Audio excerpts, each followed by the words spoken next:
Episode 30. Here we go. Today we have with us Blake from Volt Coatings is joining us, and I'm pumped to have him because he's going to add a lot. That he's got a lot going on, and it's going to be cool to hear from him and hear how he's doing what he's doing. Yeah, and as usual for this year, we're sponsored by DeWalt. And before we get into the show, I just want to let you know that we are going to the World of Concrete this year with DeWalt. We'll be there. They're going to be releasing some new concrete tools that are specific for our industry. We already got to see them, and we're kind of pumped about them coming out. Yeah. And so we're going to be at the booth a couple of days. We would actually love to see some people in person. I don't know if we've ever. I don't know. A few times we met up, but that's the thing. We really want to get to meet as many people as we can. Yeah. Hang out, do whatever, and this way we know, hey, we'll be in this spot. Yeah, that's right. So they're releasing the products on Tuesday. We'll be there for that, and then I think on Wednesday there's like a happy hour type thing. We're going to be there for that too. We'll post more info about those times over on our Instagram, so you can check those out on the screen here. I'm Tim DCVA. If you're listening, Landon is at Modern Polish Concrete, just anywhere. And anyways, here's the show. Hey, I'm Tim C. Hey, I'm Landon Blank. You're listening to Hacking Concrete. So this is Blake from Volt Coatings. We've been friends for, 3 or 4 years, something like that. How long have you been in business? About 5.5 years now. Yeah, so he's been scaling up to a couple crews. Mm-hmm. He's at 2. He's moving up to 4 next year. And I was talking to him on the phone the other day, and he somebody called in sick or something, and he got called into the job to go back into the field and do the work. How'd that go for you? It was awful. it made me realize how I don't want to touch the floor ever again most of the time.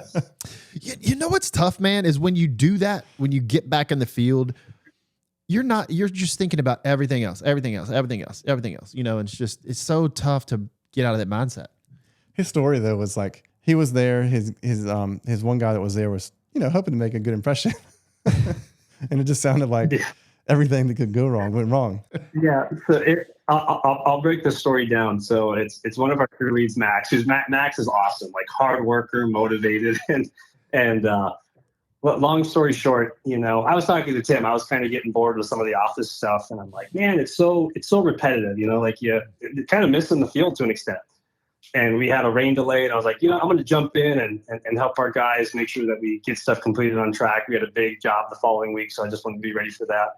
And, the floor came out awesome, thankfully. But anything that could have went wrong in terms of, I'm not saying that anything that could have went wrong, but what ended up happening is we have multiple roller frames in our trailer. And for some reason, we picked the roller frame that was held together by a zip tie. Like, I don't know why. We have one perfectly good one that was damn near brand new, but we picked the one that was held together by a zip tie.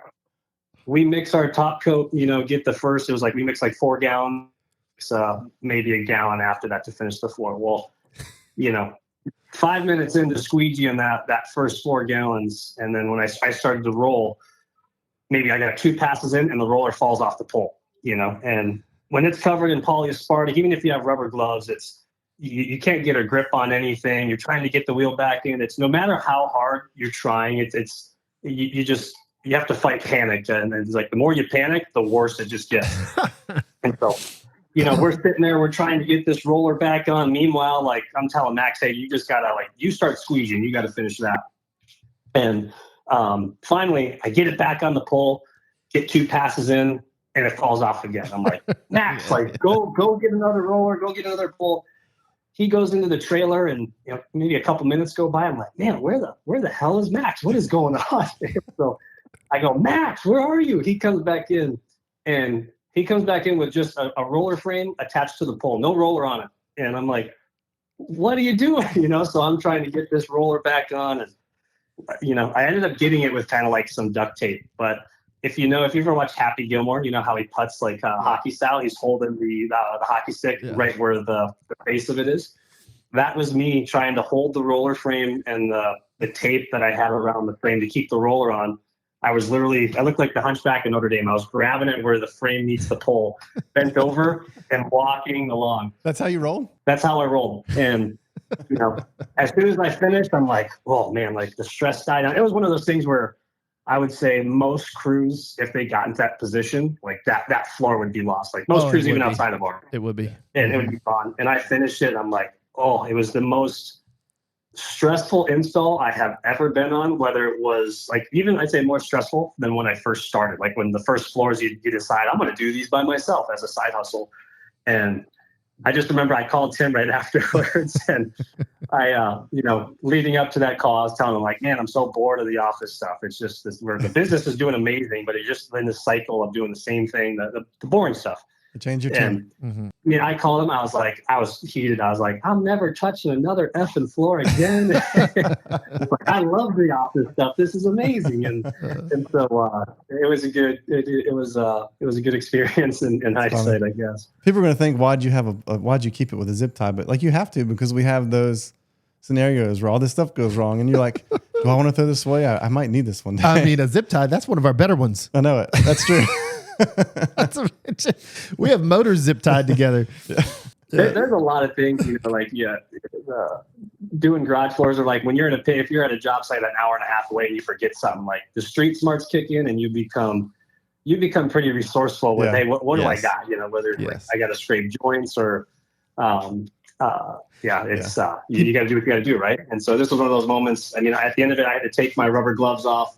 And imagine grabbing a saturated roller covered in polyaspartic with your bare hands, and you would lose your mind. No, I wouldn't do it. You would just fall over. I walked out, and immediately I was like, I got to get this shit off my hands. Like I can't stand it.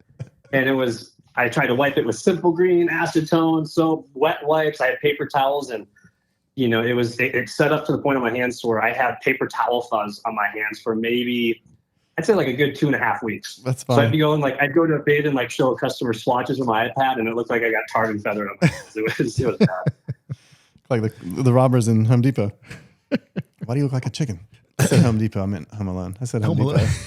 Home Depot. Yeah. And I have some guys that they won't wear rubber gloves. And I'm just like, how? How do you not? Yeah. I hate my hands getting sticky. But in terms of scaling, so when you find those things that are zip tied together, and so true, you get through a job, you just got to get it done, right? So, but the problem is when you're not on, when scaling's happened, you're not on every job, not every crew. That zip tie stays on there for a long time because you're not over there. You know what I'm saying? It does. That's the stuff that the little things like that could make you lose the whole floor are just not top of mind at times. I'll say Blake and Landon, y'all are exactly alike on this one situation too. Like, y'all are both like very orderly. Like, you have your trailer with all the boxes, and you anticipate your guys putting stuff in these certain boxes. And Blake just spent like 2 days building out 2 trailers with shelves. And how's that going for you? I get it to an extent. Like, I'm trying to keep the guys more on top of it, but it's like, I also understand when it's like you're out doing 2 or 3 floors in a day, if you're finishing 3. Yeah. You just want to get out and get to the next one, where versus like, man, if you can just slow down in that moment, just take 2 extra minutes to put the garbage in the garbage pail, to where, I get a little bit more. I remember I showed up to one job, and this is when I was actually on the crew, and so, I'm guilty of it as well. It's like you open the trailer at the second job site, customers watching you, and even you can be all nicely branded, you got your uniform on, the truck's all branded, but you open the trailer door and the customer's just like, good God, who did I hire? What is going on? So it's just one of those things where it's like, hey, can we keep it nice and tidy? And then the thing, like the biggest thing we battled this year is scaling to 2 crews, which it sounds so stupid, it was more like sundries. Like, hey, if we're not putting things in the right areas in the trailer, it's like, do we have enough brushes when we go to a job site? Do we have enough rollers? Do we have red tape or frog tape? And those were the inefficiencies. Like, out of all the problems I thought through of here's going to be our hurdles when we go to multiple crews, I didn't think my biggest enemy was going to be, missing mixers and rollers and chip brushes on these little, $75 to $10 items that are causing, right. These. That's so true. It's the $10 stuff. And it's like today, one crew called and they say, hey, we need this. We need that. Well, why didn't you have this? Well, because the other guys that are about an hour away, and it's like a $20 item. Well, they had 4 of them because they wanted to make sure they had them. You know what I'm saying? So it is one of those, that is a balancing act. Yeah. We've been on jobs so many times where they're polishing a job and it's time to dye the floor, and like there's like 3 sprayers sitting there and none of them work. Yeah. None of them work. Just happens. That's why we keep the zip tie one. The backup.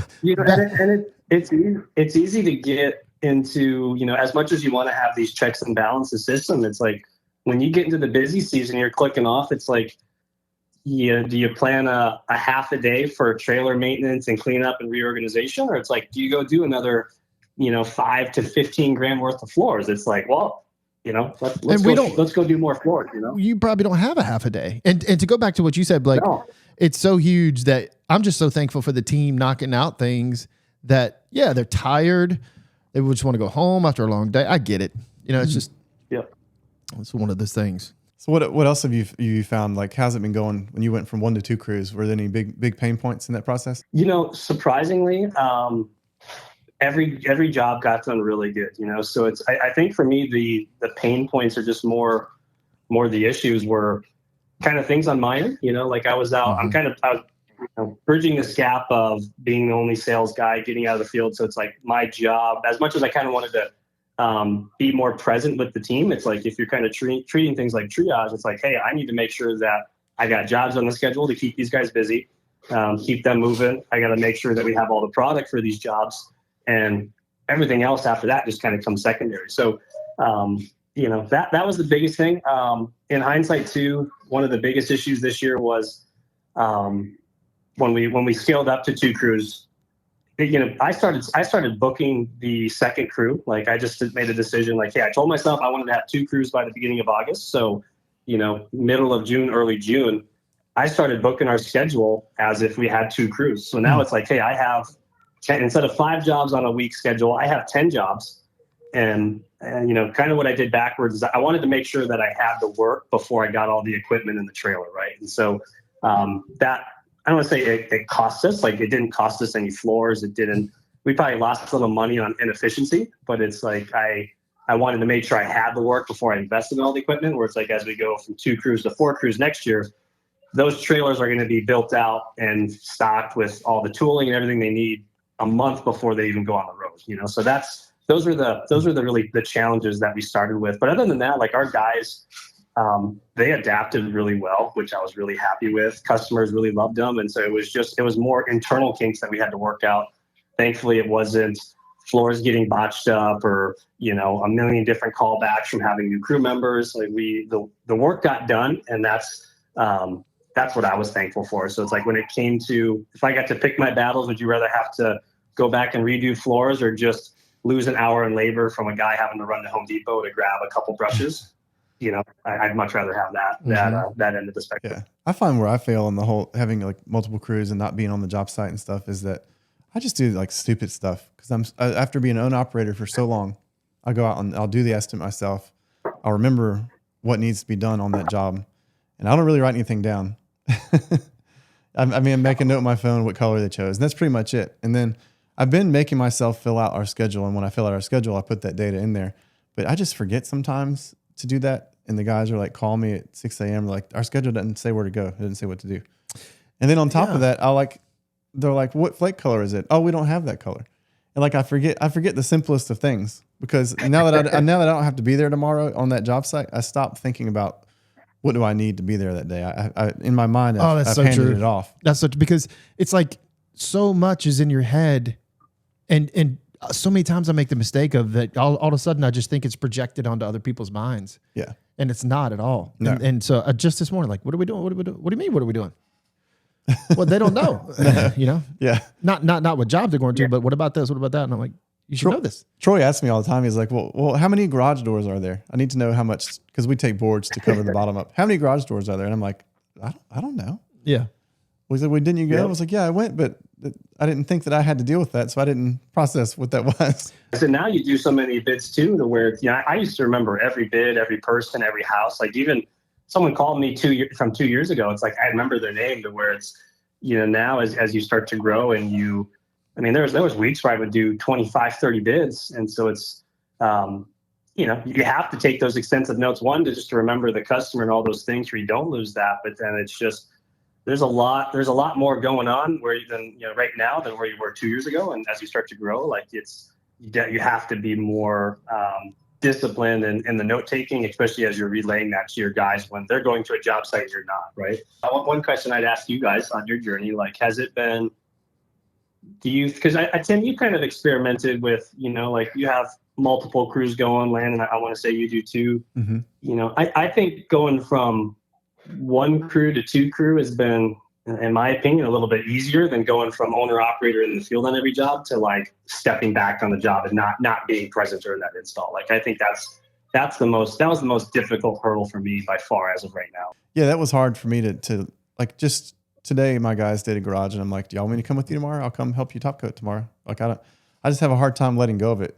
One, because I enjoy it. I still enjoy doing the work. Like, I actually think that I told Lane the other day, I actually think that being in the field is the best part of the job. As long as it's not a chaotic and awful job. Like, if it's just our regular stuff, I love hanging out with the guys on the job site, and so I really love that part. But it's hard for me to let go of that. For me, I only run one crew, and I decided to dial everything back. I'm just running that one crew, and then I have my online courses and the YouTube stuff, and then we have something else going on too. So that's just all that I'm going to do right now. But Landon has like 3 going, and I help him kind of juggle his a little bit, and it's easier for me to kind of help him a little bit. Like, I don't have any anxieties about not going and ever showing up. For some reason, I have a hard time letting that go. It's hit me lately. Like, we bid on these projects, bid on them, and then there's a lot of times I don't even go. I don't see the building. I don't even see the floor, and it's done and built. Yeah. It's just a weird. Landon's like a step even beyond. Like, you're going on estimates, and you're doing 30 or 40, and you're forgetting because you've seen so many. Landon's bidding online for at least commercial work. He never sees the contractor. He never sees the job. Yeah, he never even go to the town. You have no. I mean, it's weird. One thing I learned this year is how, like I told Tim before I went in the field on that last install, which I agree with Tim. Installs are great. Like, it is fun being in the field as long as you have a secure roller frame and you have all the stuff you need appropriately. But some of my conversation, me and Tim talk every day, as you know, and some of my conversation with him was, man, the business was doing the best it ever had been doing, but it's like I was bored, But it was like you just it's repetitive, right? And I kind of come to realize it's like, no, like when you're winning or when you're achieving what you want to achieve, it's like the bulk of the work is in that boring kind of mundane stuff in a way like that. It's repetitive, but it's like having the discipline to stay on that. Like, can you attest to that a little bit? Like, does that sound familiar on your end, or because that was one thing that I struggle with, where it's like you go from stepping out of the field to where now it's like, okay, I have my metrics I need to monitor. Here's my numbers. Here's my tasks for the day, and as long as I complete those, you kind of break that entrepreneurship mold of just trying to be a busybody. That's something I struggled with, to where it's like you didn't have to do that, which that was a hard balance for me to find there. Yeah. I mean, they definitely don't. The guys don't need me. They definitely don't need me. But I just, and I don't really think it's the work so much that is the reason I want to go out there. I really just enjoy like hanging out with them. Just the, when you're doing the estimates and you're in the office, you're alone all the time. I actually just enjoy getting out sometimes. Yeah, that's pretty much the only reason I like to go out. But it's also like we have so many responsibilities. Like if I go out on a job site to spend 30 minutes, it's basically going to be 30 minutes of coating the floor. That's how much time I actually work and contribute. It's hard. Like, it's hard to give up 6 hours of your day for me to drive an hour out there and wait on them to need me to help and then drive back. It's really stupid to do that. Like, it's really bad for us for me to go do that. I need to stop doing it. But I don't know. I just kind of like to stay in touch with the guys though. I think you said something too. It does take discipline to transition, to really stay on top of it. And Tim and I, we can see what we're doing from all of our different programs. Yeah. So he helps me with that a lot. He's like, hey, helps got, this is getting behind, we need to do this. But that definitely takes a different set of disciplines out of the field into, okay, now I got to stay on top of this. The game just changed for me. He just mentioned Help Scout. That's an email program we used where we actually share one email address, but it gets divvied out when it comes in. The program divvies it to whichever one of us has that customer. Blake, have you thought about how you're going to deal with that type of thing now that you're the only salesman, but you're going to have a new salesman coming up soon here? Like, how are you going to, have you thought about how you're going to watch over him? Yeah. I mean, so like we have ways of, just the software that we use right now, the CRM that we're on, just being able to track, hey, what's, how many bids are you doing each week? What's your, there's metrics that you're monitoring. What's the success ratio, average ticket, things like that. So, and then even like being able to monitor tasks, like, hey, you did these 12 bids, 15 bids last week, or whatever the number might be. have you followed up with those? You're putting that information in the CRM, like, hey, this customer's out of town. They want to connect on this on Tuesday. So if I see that overdue task on Tuesday, just being able to make sure that you can kind of monitor his actions, make sure that he's holding himself accountable. But a lot of what, I think this is where a lot of, sorry, I got little kids running around. Hey, buddy. Get interrupted. This is the home office life right here. You say hi? Oh, what are you thinking? You say hi. I just said, so have you thought about how you're going to handle watching the communications of your sales guy? Yeah. So we have software, just the CRM and the dispatching software that we utilize. So like specific to the sales role, there's certain metrics we're going to monitor, in terms of, how many leads are coming in general. And then also like the appointments booked on those leads, how many he's running, what is success ratio. So, the percentage that he's actually closing, and average ticket, so on and so forth. And then as well as just being able to monitor his tasks. So like, you have to have a lot of that stuff in place to not only monitor them as, let's say, a manager or as a boss, but to also give them the tools where they can self-regulate and really hold themselves accountable and know what they're chasing, know what their quotas are, know what actions they have to do to arrive at the outcomes that we've set. So I say if it's more, it's good insight for the business to have, and like the business needs to have it, but it's more so, we try to encourage our guys to self-regulate. And the only way that you can do that is by providing them, metrics that we're going to judge their performance on, right? So for example, our crew leads in the field, we have them, and we'll have a production manager, Scotty, my right-hand man, he's going up to a production manager next year. You have things like contribution margin, to where it's like, hey, what's our labor percentage on each job? What's our materials percentage on each job? Here's what our, contribution margin or gross profit is, and here's the target, right? So they all have these kind of metrics to monitor to make sure that the business is staying on track and that we're hitting our goals. And they're also incentivized to where if they do that and they do it well and there's surplus there, then as a business, we're going to share in that surplus with them, because now they're being rewarded for the efficiency that they've gained and how they've operated it, versus if they're hourly and they are efficient and they do work fast, they're almost penalized. So it's, to answer your questions, like you do have to have that frameworks in place, not just for a salesperson, but for each one of those roles, because it's without that data to monitor, you really don't know if you're making progress. And if you go to, I was reading a book actually last night, and it mentioned how, if you're not monitoring this data, you'll eventually see it on the P&L, but by the time you see it on the P&L, if it's a negative, it's already too late, right? You're correcting course after a month has gone by, where if you can monitor this stuff in real time or on a week-to-week basis, you can make corrections before it becomes possibly detrimental to the business. He said something I thought was interesting too, it's been on my mind, and I think you and I might have talked about it a little bit. Our guys, hourly guys are kind of penalized for performing, for being quick.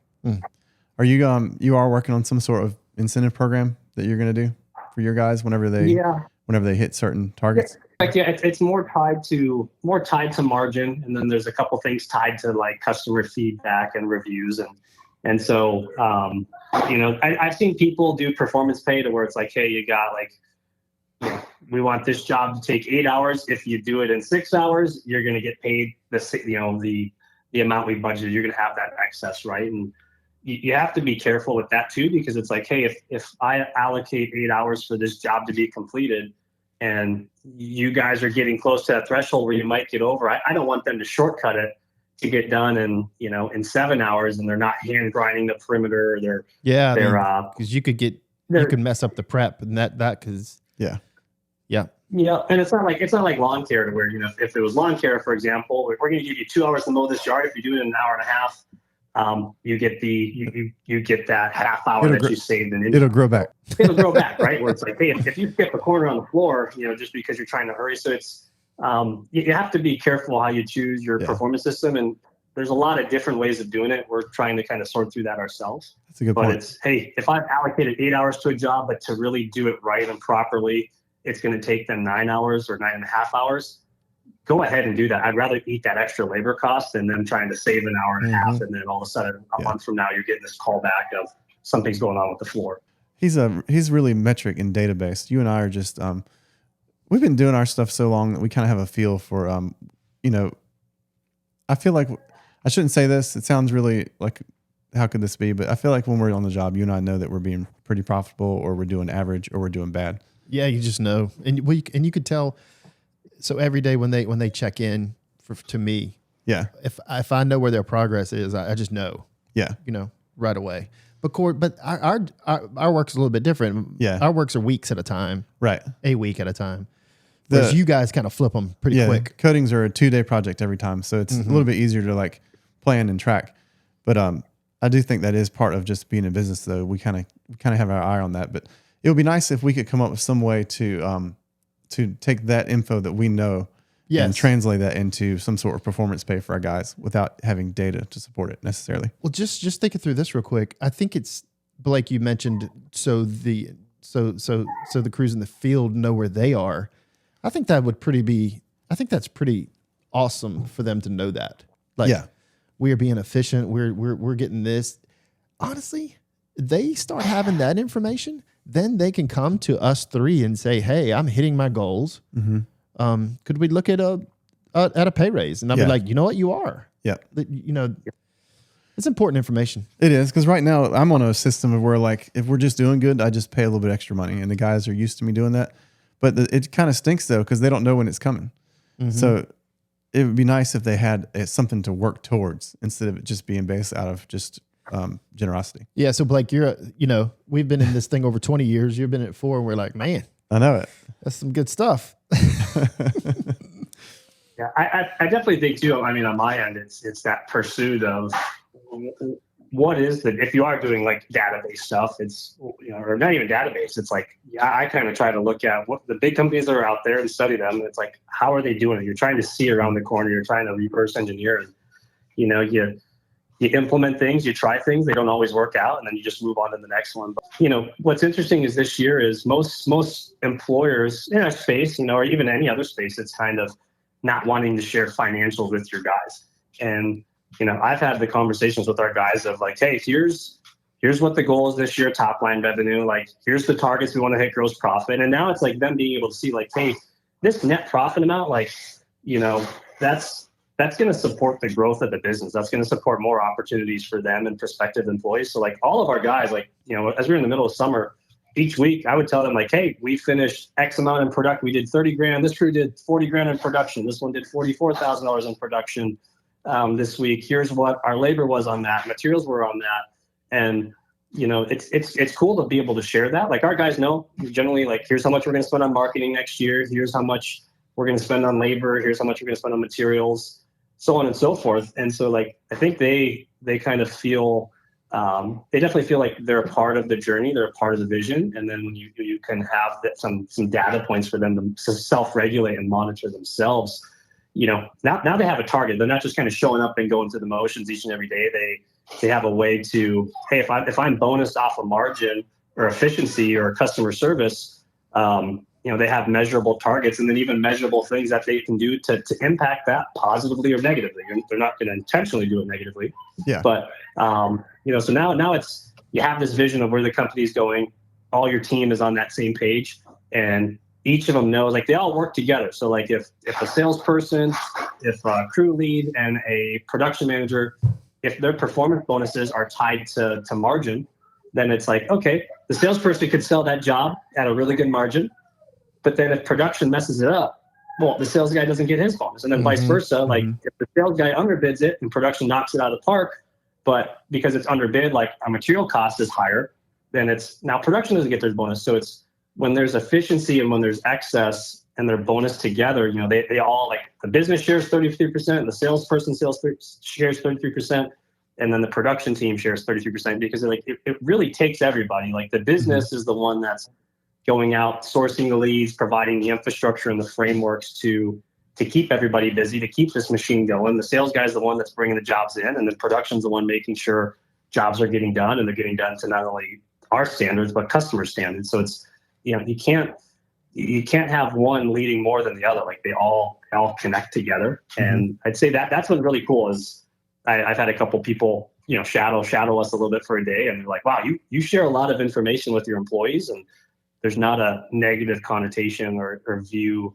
as an employee facing me as a business owner. Like it's, hey, here's the goal as the business, here's where we're going, and now we're all rowing together and we all know what the game plan is. It's not, hey, you did a good job. I don't want to share how much we made on this job, right? It's just, it's a weird way of thinking, but it's been really cool how that's impacted the business this year, even from a culture standpoint with the team. I think it's much harder to go from owner operator, like in the field, to just stepping out and like having that first crew going. That is, that's a milestone that most people don't get to. And I think going from 1 to 2 is difficult as well. And then after that, it's kind of, to be determined. But like, as I do all my prep for next year, it's, I say like the phrase like the rich get richer comes to my mind, where it's like, once you have that momentum on your side, it's easier to make bigger strides and bigger gains. Mm-hmm. So, I would say too, when it comes to multiple, multiplying your crews, obviously this doesn't get done by us. It gets done with people. And so when Tim and I talk about this a lot, well, when I bring a guy in, I'm watching him all the time. I'm watching if he comes in 10 minutes late or 5 minutes late every now and again. Is that the kind of leadership that the other guys would follow? So we love hiring from within. Mm-hmm. Like, we never bring anybody outside because lots of times they come with preconceived notions, or we just haven't had any luck that way. It's been a lot of baggage when we hire people. A lot of baggage outside of our group. So I'm constantly looking at everyone is like, can he lead? Can he lead? Can he lead? Because I want him to lead so bad. Yeah. But you got to pick it apart throughout the way. But I just texted Tim about this. What did I just say? Measurable targets. Measurable targets. So instead of just us again, looking at every little detail, can he lead? Can he lead? We got to look at that too, but also the measurable targets. Do they have, I think it's important for them to have measurable targets. Yeah. We need to figure that out better. Like these are your expectations, not only as far as monetary, but as far as, can you lead? Yeah. Can you look at yourself as a leader? Would people want to follow you? Yeah. Are you hitting this target? Are you doing that and doing this? It's a little easier in the coatings world because like my crews, all my jobs are for the most part residential. It's always like 2 days or 3 days. So it's pretty easy to see like, hey, we just did 2 or 3 days. Nothing really went wrong, and the homeowners were happy. Mm-hmm. So we met our target. Mm-hmm. It's different in your world though, because like when you're somewhere for you're grinding on a pickleball court for 2 months. That gets a little bit harder to kind of explain targets to people. But it's interesting, and I'll just give this example. At that job, I got to be careful here, but at that job, I saw something in someone that was interesting.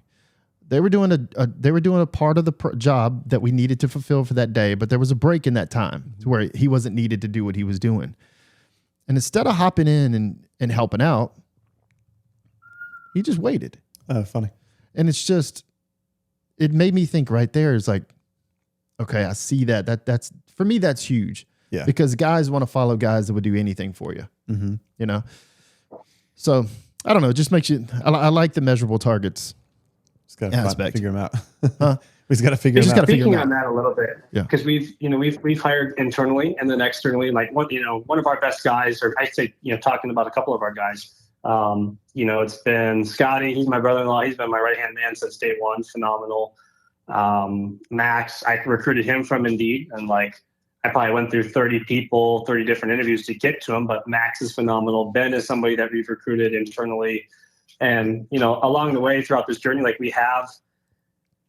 I do think there's what I'm trying to kind of understand is when you're trying to have like a culture of performance or excellence, or even just like positive attitude, right? It's how much are you willing to kind of put up with? Or I guess what's the fine line? It's like you get a stable of like 3 rock stars, and you have this other guy that he's a little bit more than a warm body, but he's also got some traits where you're just like, are those just a characteristic that everybody's going to have their own? Everybody's going to be their own person. They're going to have their own kinks, right? Like I talk in circles. I ramble on. Like that's one of mine.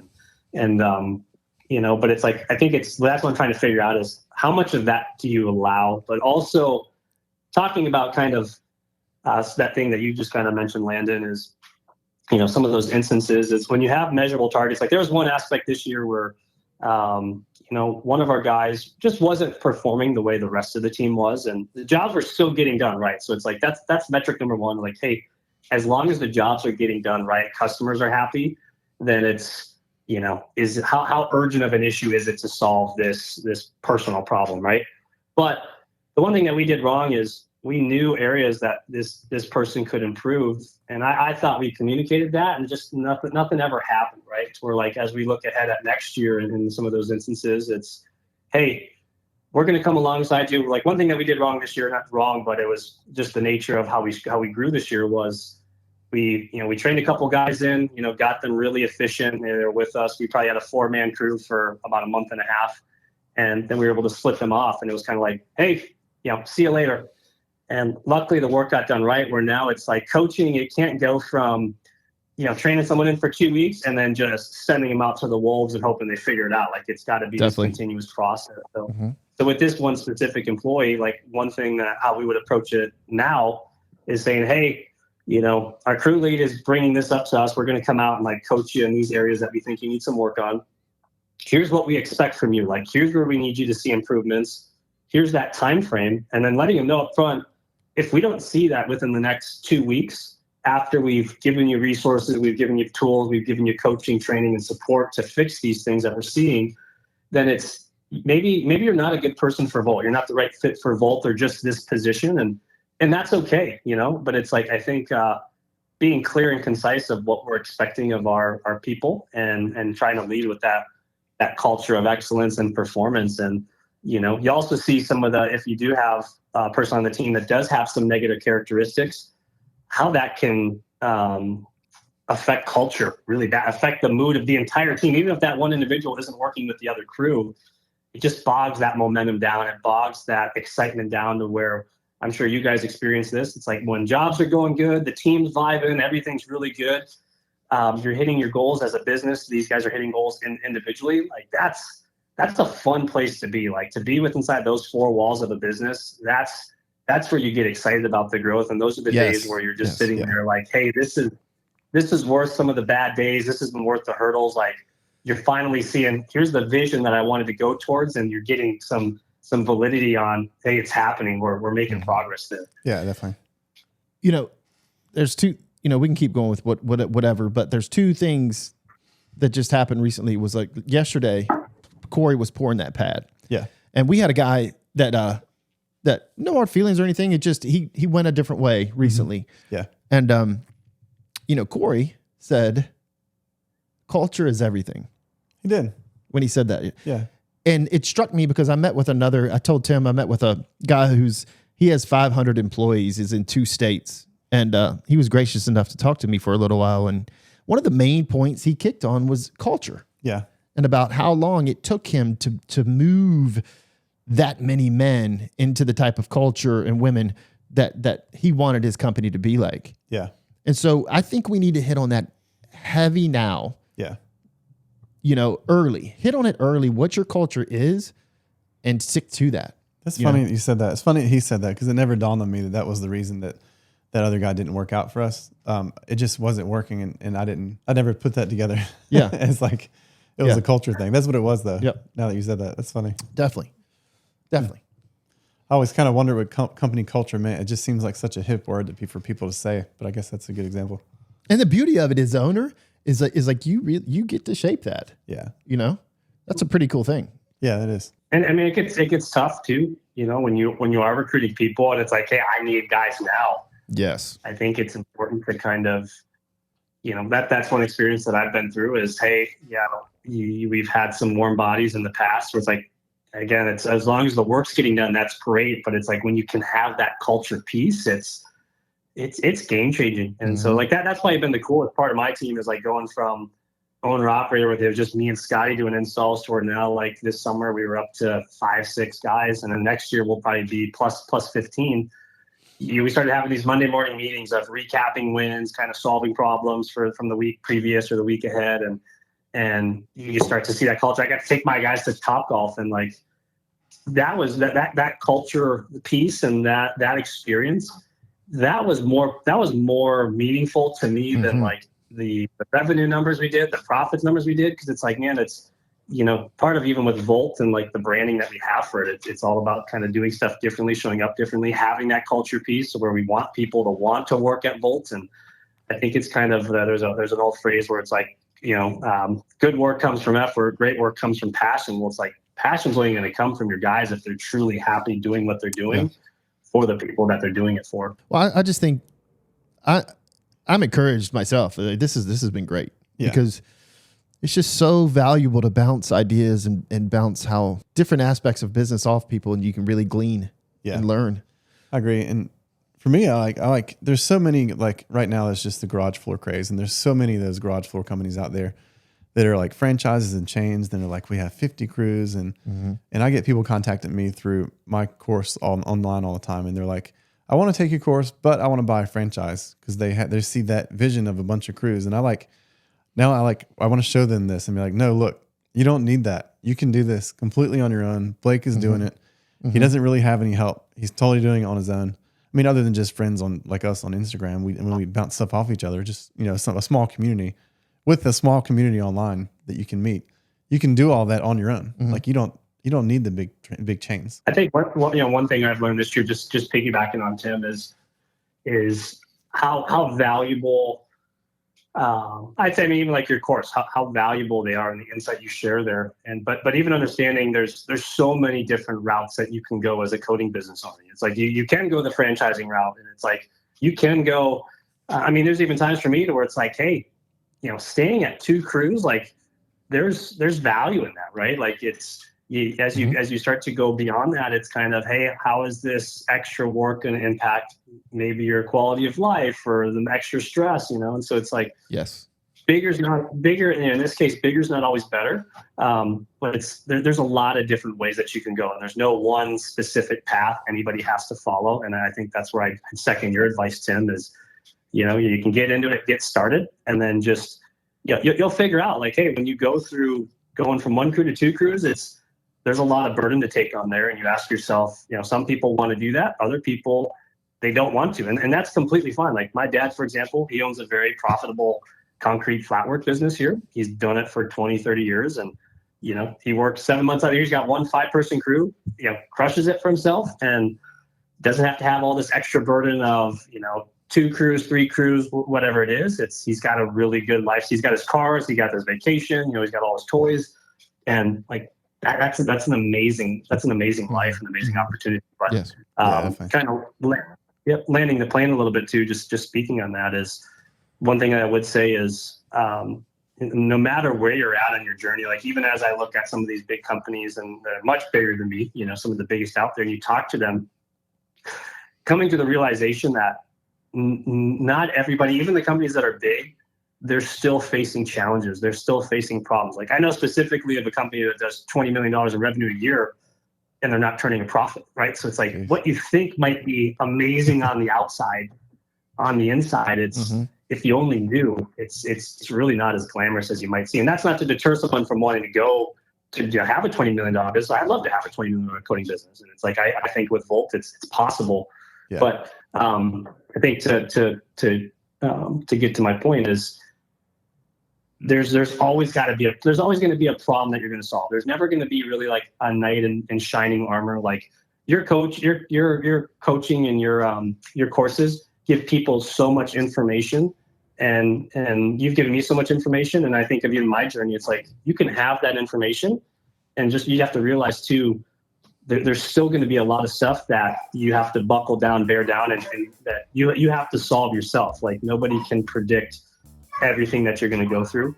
So man, audio just got cut off. It's just like the last minute of the episode. Yeah. So it's fine. But that was Blake with Volt Coatings, which that was a good time to talk. I was enthralled in that one. It was. I really enjoyed it. I hope that it's a little more technical than our usual hacking podcast show. We got on a non-hacker. Yeah. But anyways, you can find him. He's at Volt Coatings on Instagram. Landon's Madam Polished Concrete. I'm Tim DCVA on all the places. And if you want to learn more about our online courses, you can visit that at decorativeconcreteschool.com. And again, big thanks to DeWalt for sponsoring the show. See you next time.